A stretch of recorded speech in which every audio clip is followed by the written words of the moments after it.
성도 여러분, 안녕하셨습니까? 만나의 아침입니다. 하나님의 귀하신 은혜로 우리 기도하심으로 시작하겠습니다.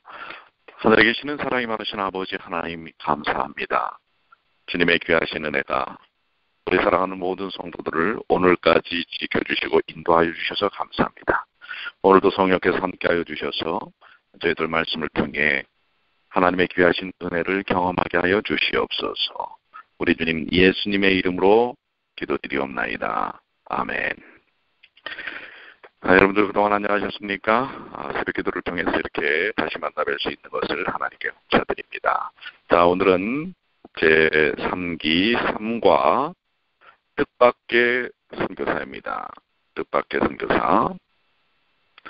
기억절의 말씀 누가복음 4장 27절 또 선지자 엘리사 때에 이스라엘에 많은 나병 환자가 있었을 때 그 중에 한 사람도 깨끗함을 얻지 못하고 오직 수리아 사람 나만 뿐이었느니라. 이번 과에서 우리가 깨달아야 할 부분은 학습 목표로 가시면 교차 문화적인 환경에서의 선교 활동에는 도덕적 용기와 예상치 못한 일도 감당할 수 있는 자발성이 필요하다. 사실을 깨닫는다는 것인데요. 이 교차적인 문화적 환경이라는 게 도대체 무엇일까? 그러니까 전혀 다른 문화적 배경 속에 있을 때 우리가 어떻게 선교를 위해서 도전과 자발성을 갖고 그 일들을 할 것인가라는 것이죠. 느끼기는 하나님의 은혜를 감사히 여기며 시련을 경험하는 자를 더 세심하게 대한다라는 것이죠. 우리 주변에 많은 어려움 가운데 있는 사람들이 있죠. 그들을 향하여 또 우리 자신이 처해 있는 환경이 어렵다 할지라도 어떻게 하나님의 은혜 속에서 그 선교적 사명을 감당할 수 있는가라는 것을 느끼는 것이지요. 행하기는 위험과 손해를 감수하더라도 과감하게 다른 사람의 필요를 돌본다는 것인데요. 예, 그렇습니다. 우리가 실질적으로 우리의 삶 속에서 다른 이들의 선교적 필요들을 과감하게 접근해 나가는 일들이 필요한 것입니다.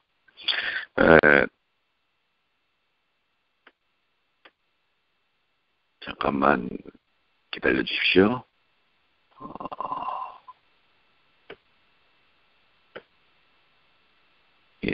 지금 우리 스카이프로 들어가는 분이 좀 약간 좀 이상이 생겨서요. 자, 서론으로 가시면 특별히 우리 이스라엘의 역사 가운데 많은 선지자들이 있었지만 엘리사 선지자에 대한 기록을 여기서 언급을 하고 있는데요.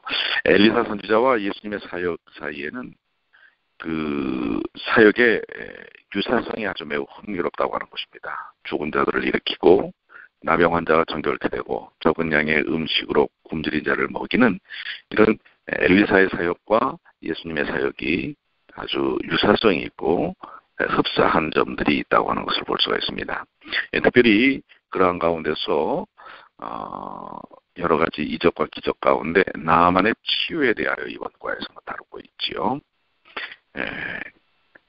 나만이라고 하는 사람, 그런 이방인으로서 부와 권력을 가진 우상숭배였지만은 절박한 상황에서 살아계신 하나님의 능력을 경험했다고 하는 것입니다.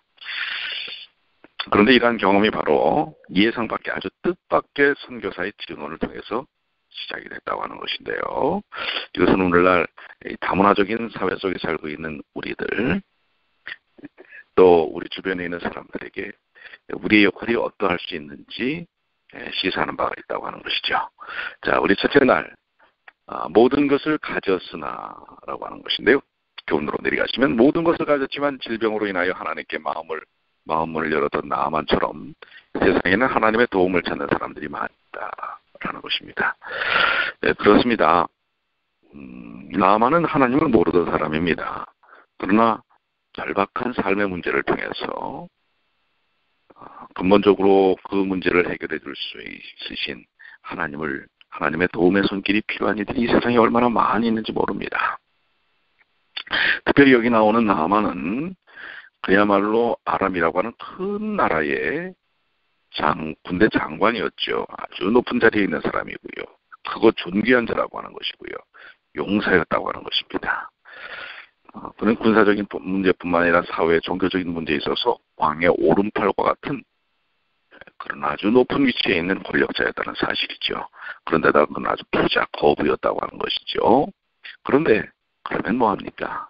인생의 정말 중요한 문제, 자신의 삶의 문제는 어려움을 겪고 있었습니다. 바로 나병입니다. 그 당시 나병은 불치병입니다. 살아날 수 없는 병이라고 생각하는 것이죠.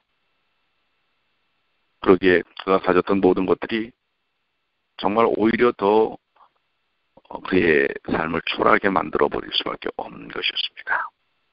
아무리 많은 것을 갖고 높은 권력에 있다 할지라도 자신의 삶의 문제가 그렇게 죽음 앞에 놓여 있을 때 무슨 의미가 사실 있습니까? 사실 오늘날 우리 이민 생활하는 우리들의 삶도 마찬가지죠. 많은 것을 이루었다고 생각하는데 정작 건강의 문제를 잃어버리면 무엇이 가장 중요합니까? 그렇습니다. 이런 개인적인 삶의 붕괴와 비극으로 참 어려운 가운데 있는 사람들, 고난 가운데 있는 사람들, 그런 사람들로 하여금 하나님의 존재에 대한 마음의 문을 열게 하는 것, 이건 정말 중요합니다. 모든 것을 가졌지만 진짜를 갖지 못하는 것. 그런 이들에게 우리는 다가서서 진짜를 주어야 할 사명이 있는 사람들이 아니겠습니까? 오늘날 우리 주변에도 많은 것을 가졌지만 진짜를 잃어버린 많은 사람들이 질비하게 있습니다. 그들에게 진정한 하나님의 손길, 하나님의 영적 능력, 생명의 능력을 제시하고 전달하는 것 참 중요할 것이라고 생각이 듭니다. 묵상입니다. 하나님이 여러분을 위해 허락하신 삶의 그림자는 무엇이라고 생각합니까? 우리 자신도 마찬가지입니다.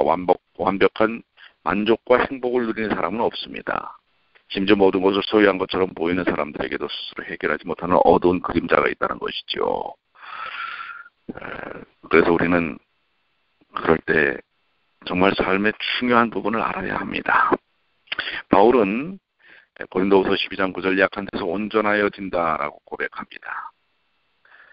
우리로 하여금 하나님께 무릎을 꿇게 하는 약함을 발견할 때마다 우리는 오히려 감사해야 할 것입니다. 오히려 우리에게 연약함이 있을 때 위대하신 하나님의 생명의 능력을 찾게 할 수 있기 때문에 그렇습니다. 오늘 그 귀한 구원의 은혜 속에 있는 여러분과 저는 얼마나 행복한 사람들일까요? 그렇죠? 적용입니다. 여러분 주변에 나만처럼 하나님의 도움을 필요로 하는 사람이 있다면 그들을 위해 어떻게 기도하시겠습니까? 정말 많은 기도가 필요하죠. 그들을 향하여 다가서는 일들이 필요합니다. 자, 둘째 날입니다. 뜻밖의 증언입니다. 아람의 포로로 끌려간 헤브리 노예 소녀는 신앙의 가마력을 이용해서 자신에게 닥친 불행을 증언의 기회로 삼아 하나님께 대한 믿음을 전하였다. 이번에 대청에도 그렇지만은 우리가 어디에 있든지 그리스도인, 특별히 재림 성도로서의 삶의 모습을 드러낸 것, 이것은 매우 중요합니다. 여기 히브리 노예, 그렇죠. 포로로 끌려가서 어떻게 보면 자신의 삶을 다 송두리째 빼앗겨버린 인생입니다. 그럼에도 불구하고 그의 신분은 종이요 노예였지만은 그의 삶은 하늘왕 하나님의 자녀였습니다. 그것은 지울 수 없는 것입니다. 감출 수 없는 것입니다. 바로 언제나 어떤 상황과 환경에서 변하지 않는 그리스도인의 모습을 드러냈던 히브리 노예 소년의 모습은 위대한 역사를 일으키게 됩니다. 그는 겉으로 나타나는 신분은 노예였지만 그의 삶은 다른 사람들이 범접하지 못할 영적인 모습들을 드러냅니다. 그래서 주변 사람들이 그를 예사스럽지 않게 보았기 때문에 어떻게 나만이 나병에 걸려있다 할지라도 이런 히브리 노예 소년의 말에 귀를 기울이겠습니까?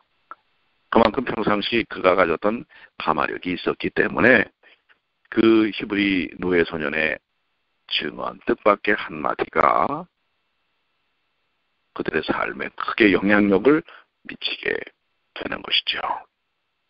그는 자신의 환경, 그 히브리 노예의 삶은 환경에 굴하지 않는 감출 수 없는 영적인 능력들을 보여주는 것입니다. 자신의 종살이를 고민하기보다는 하나님께서 함께 임재하시는 삶에 대한 것, 또한 그가 주인으로 모실 수밖에 없는 나아만 장군의 고민과 아픔과 고통에 대하여 엘리사 선지자를 통해서 일하시는 하나님과 그 삶을 변화시키는 그분의 능력에 대한 자신의 변함없는 믿음을 나누어 주게 되는 것입니다. 이것이 그리스도인의 모습 아니겠습니까? 어떤 환경 속에서도, 어떤 직장 속에서도 감출 수 없는 믿음과 신앙적, 영적 가마역을 드러내는 것, 이것이 뜻밖의 증언이 사실은 아닙니다. 받아들이는 자들에게는 뜻밖의 증언으로 받아들이지만 그는 언제나 변함없이 드러내는 능력의 삶의 모습이었다고 하는 사실입니다. 이러한 모습은 바벨론의 다니엘과 그의 친구들을 통해서도 나타났던 것을 볼 수가 있죠. 엘렌 G. 화이트는 이 문제에 대하여 이렇게 참 언급을 하고 있어요. 선지자왕 245쪽에 포로 소녀의 행동은 곧 그가 이교도의 가정에서 처신한 방법을 어렸을 때 받은 가정교육의 힘이 얼마나 큰가에 대한 유력한 증거이다. 이 소년이 그렇게 할 수 있었던 것의 원동력이 어려서부터 받은 신앙교육이라고 하는 것입니다. 그렇기 때문에 우리 자녀들 신앙교육을 바르게 시켜야 합니다. 어린 시절의 신앙교육이야말로 그가 어떤 환경 속에서도 굴하지 않는 백절불굴의 믿음을 드러낼 수 있다고 하는 것. 그래서 다른 사람들에게는 뜻밖의 증언으로 보여지는 생명의 증언을 언제나 할 수 있다는 사실을 우리는 기억해야 할 것입니다. 묵상입니다. 우리의 미약한 처지를 핑계로 증인으로서의 역할을 포기해서는 안 된다는 이유. 그렇죠. 그 이유가 무엇이죠? 그것은 우리 주변에 정말 많은 아픔과 고통으로 죽어가는 이들에게 생명의 구원의 손길을 우리가 뻗칠 수 있는데 그것을 우리 삶의 여러 이유 때문에 핑계로 삼아서는 안 된다고 하는 것이죠. 적용입니다. 여러분이 불리한 여건 속에서 가마를 끼칠 수 있는 방법은 무엇일까요? 이미 우리가 언급된 부분이고요. 셋째 날 선지자 엘리사입니다. 엘리사는 스스로의 부족함을 알고 소명을 이루기 위해서 하나님의 능력에 의지하여 수많은 기적을 행한 선지자였다. 사실 엘리야 선지자는 이 나아만의 역사 기사를 통해서 보여지는 이 캐릭터 모습은 상당히 도도하고 이 거만하게 보일지 모르지만 그렇지만은 엘리사의 사역은 하나님을 향하여 그는 겸손하게 하나님의 능력을 구하는 겸손한 순종하는 종이었다는 사실입니다. 그래서 그는 선지자학교의 교장으로 일하면서 공개적인 사역을 하는데요. 그의 그 겸손하고 하나님께 능력을 구하는 모습들을 통해 왕이나 평민들이 조언과 도움을 구하는 그런 정말 아주 가깝고 주변에 있을 수 있는 그런 선지자였다고 하는 것입니다. 엘리사는 하나님께 부름을 받은 사람이죠. 자신의 소명을 확정할 만한 기이한 경험들을 많이 합니다. 더욱 그가 그 갑절의 영광을 구했다는 것은 자신이 속절없는 존재이기 때문에 하나님의 능력, 그것을 구할 수밖에 없는 겸손한 모습을 보여줍니다. 그의 그 신앙적 태도, 엘리사 선지자의 삶의 모습은 예수님께서 요한복음 15장 5절에 말씀하신 것처럼 나는 포도나무여 너는 가지라. 그가 내 안에 내가 그 안에 있으면 사람이 열매를 많이 맺나니 나를 떠나서는 너희가 아무것도 할 수 없습니다. 이 진리의 말씀을 온전히 따르던 사람입니다. 오직 진리의 능력이, 하나님의 영적 능력이, 삶의 능력이 하나님께 있음을 인정하고 구하는 그런 사람입니다. 이것은 우리에게 참 시사하는 바가 많고 우리가 배워야 할 부분이죠. 우리가 어떤 위치에서 주님의 일을 하든지 마음에 새겨야 할 교훈입니다. 즉 모든 우리의 사역의 동기와 힘과 결과가 하나님께 있음을 우리는 고백해야 하는 것입니다. 엘리사의 이 모습, 이것이 오늘 여러분과 저의 삶 속에서 나타나야 할 모습입니다. 겉으로 보기에는 초라한 집 가운데서 사는 엘리사였지만은 그러나 그런 위대한 하나님의 능력을 가진 소유한 누구도 소홀히 할 수 없는 그런 선지자였다는 사실. 오늘 여러분과 저를 의미 있는 삶으로 비춰지게 하는 것은 여러분이 갖고 있는 겉으로 드러나는 것들이 아니라 그 안에 계시는 하나님의 권능의 손길이라는 것 우리는 기억해야 합니다. 자, 목사님이나 여러분은 내가 사람들에게 도움이 된다고 확신할 만한 어떤 영적 근거가 있는가라는 것입니다. 자, 여러분들 엘리사처럼 우리가 세상 가운데서 다른 사람들에게 도움을 줄 수 있는 그런 존재인가 한번 생각해 볼 필요가 있고요. 또 그렇다면 그 도움을 줄 수 있는 능력이 어디서부터 오는가 우리가 다시 한번 생각해 봐야 할 부분입니다. 적용입니다. 여러분에게 맡겨진 어떤 책임이 하나님의 거룩한 능력을 절대적으로 필요로 합니까? 어떤 책임? 사명감. 예. 넷째 날입니다. 나아만의 치유입니다. 교훈으로 내려가시면 나아만은 자존심을 버리고 믿음과 순종의 마음으로 유다강에 몸을 담글 때 치유를 얻게 되었다. 자, 여러분들 여기 진정한 치유의 비결이 나옵니다. 사실 일반적으로 보면 이렇게 외국의 권력자가 오면 아무리 종교 지도자라 할지라도 의존적인 입장에서 밖에 나가서 맞이를 하지요. 그러나 엘리사 선지자는 어땠습니까? 밖에 나가보지도 않습니다. 그리고 단지 말만 전하는 것입니다. 이런 선지자의 방식에 나아만이 모욕감을 충분히 받을 수가 있는 것입니다. 의존적인 관점에서 본다면 나아만이 요구하는 것은 당연한 일입니다. 그리고 그가 들은 얘기는 자기가 사는 다메섹의 그 아름다운 크고 좋은 깨끗한 강보다 정말 작고 초라하고 보잘것없고 흙탕물인 요단강에 들어가서 몸을 씻으라고 하는 것, 이건 정말 되지도 않는 이야기입니다. 그런데 여기에는 참 하나님의 섭리가 있다는 사실입니다. 하나님의 명령은 세상 사람들이 보기에는 참 이해되지 않을 수 있는 그런 내용이지만 거기에는 하나님의 분명한 뜻과 교훈과 섭리가 있다는 사실입니다.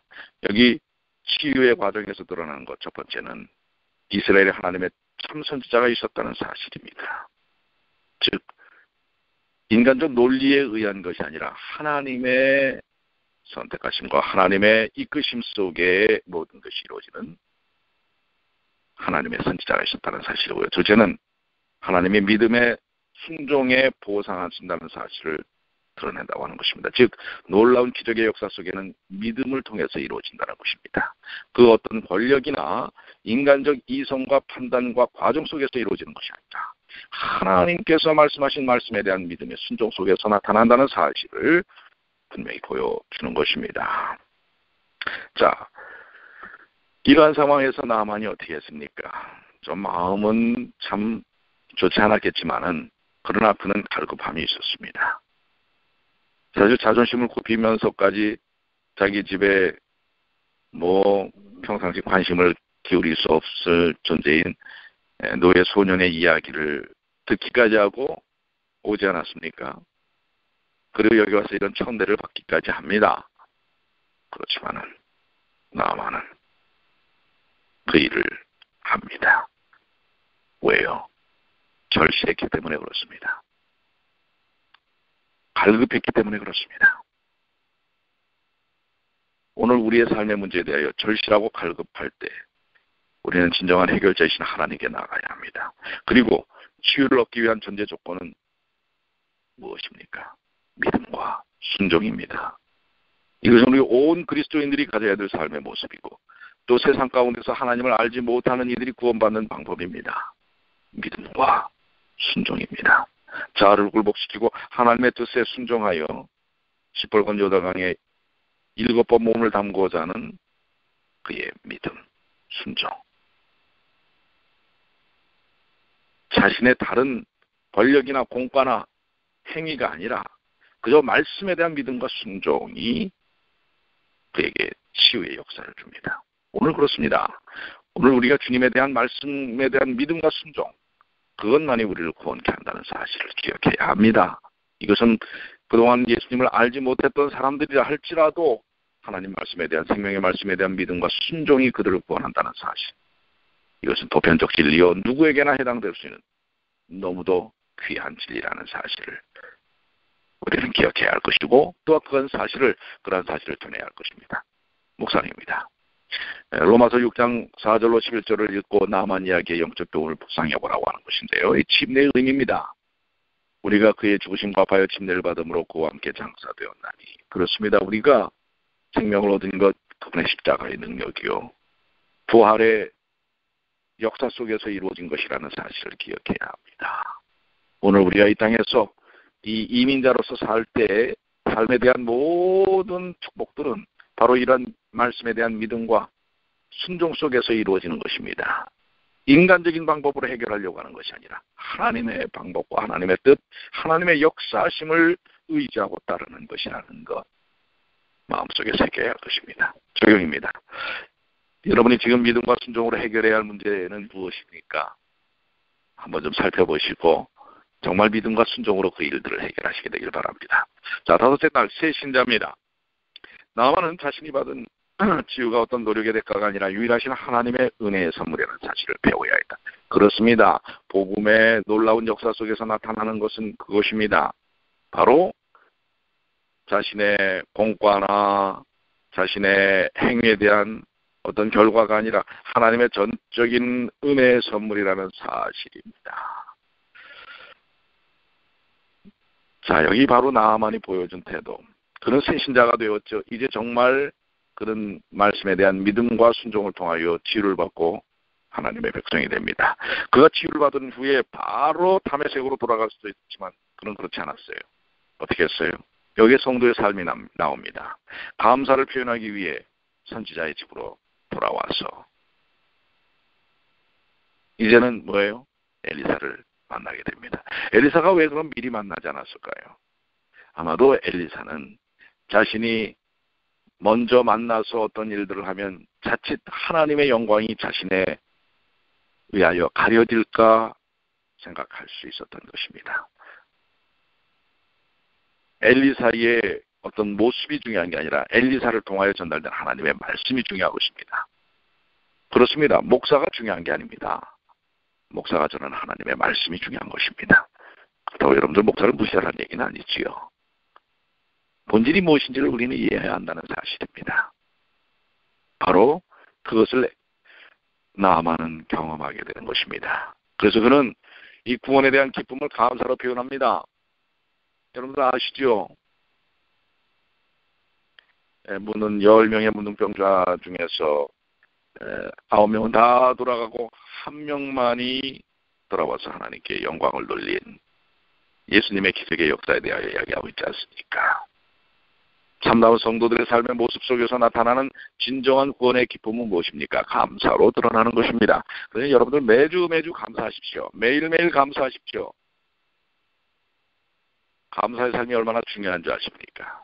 그것은 구원받은 기쁨을 증폭시키는 것입니다. 하나님의 능력을 체험하고 사는 삶입니다. 거기서 나아만은 그가 가져왔던 수많은 예물들을 엘리사에게 주지만은 엘리사는 거절합니다. 왜요? 치유는 전적인 하나님의 사역이자 순수한 은혜의 행위였기 때문에 어떤 보상과 보답을 바라고 엘리사가 그 사역을 하는 것이 아니라는 것을 보여주는 것입니다. 자, 우리가 구원을 통하여 예수님을 믿는 믿음의 구원을 통하여 구원받았을 때 우리 삶이 어떠해야 한다고요? 감사하는 것입니다. 하나님께 언제나 감사의 삶을 사는 것입니다. 매일 감사하시고 매주 안식일마다 감사하십시오. 그럼 여러분들 감사의 삶이 더욱더 넘칠 것입니다. 자, 묵상입니다. 여러분은 구원이 하나님이 주시는 은혜의 선물이라는 사실을 어떻게 여전히 확신할 수 있습니까? 어떻게 해요?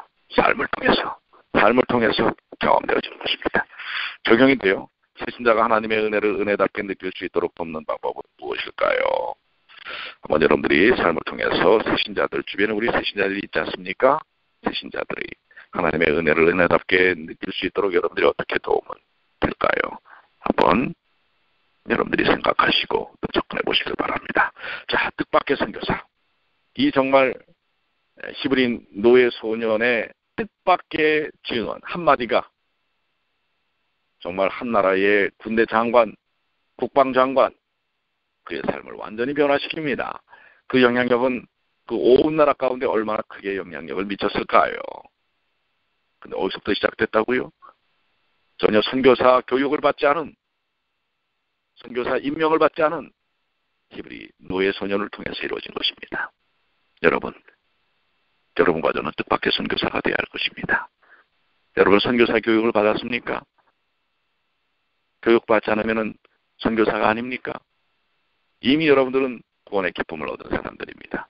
그러기에 어느 누구에게는 뜻밖의 선교사가 될 수 있는 것입니다.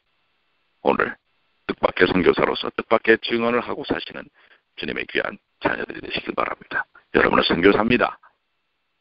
누구에게나 뜻밖의 선교사가 될 수 있는 것입니다. 뜻밖의 선교사로 매일매일 하나님의 사랑과 복음을 증가하며 사는 주님의 귀한 자녀들이 되시길 바랍니다. 효과적인 증언은 우연히 일어나지 않습니다. 하나님의 영께서는 우리를 그분의 나라로 인도하기 위해 필요한 모든 것을 동원하시고 여러분과 저를 사용하신다는 사실입니다. 기도하시겠습니다. 아버지 하나님, 히브리 노예 소년의 삶, 그가 믿는 믿음, 그것이 드러냈던 놀라운 믿음의 역사가 한 나라의 군대 장관을 변화시키고 한 나라에 큰 영향력을 미칠 수 있었던 것처럼 오늘 저희들 다문화적인 삶 속에서 우리와 같지 않은 생각과 환경 속에 사는 수많은 사람들, 그러나 인생의 고통 가운데 있는 그들에게 하나님의 생명의 말씀과 진리를 증거하는 일을 통하여 그들에게는 뜻밖의 선교사이고 뜻밖의 증언이지만 이것은 하나님께서 허락하신 세우신 위대한 선교사의 사명이라는 사실을 우리가 다 기억해 하여 주시고 또 선교사로서 살 수 있도록 도와주시옵소서. 누구에게는 뜻밖의 선교사이지만 그것은 예비된 하나님의 선교사라는 이 귀한 사실을 또 그 귀한 사역을 이루며 사는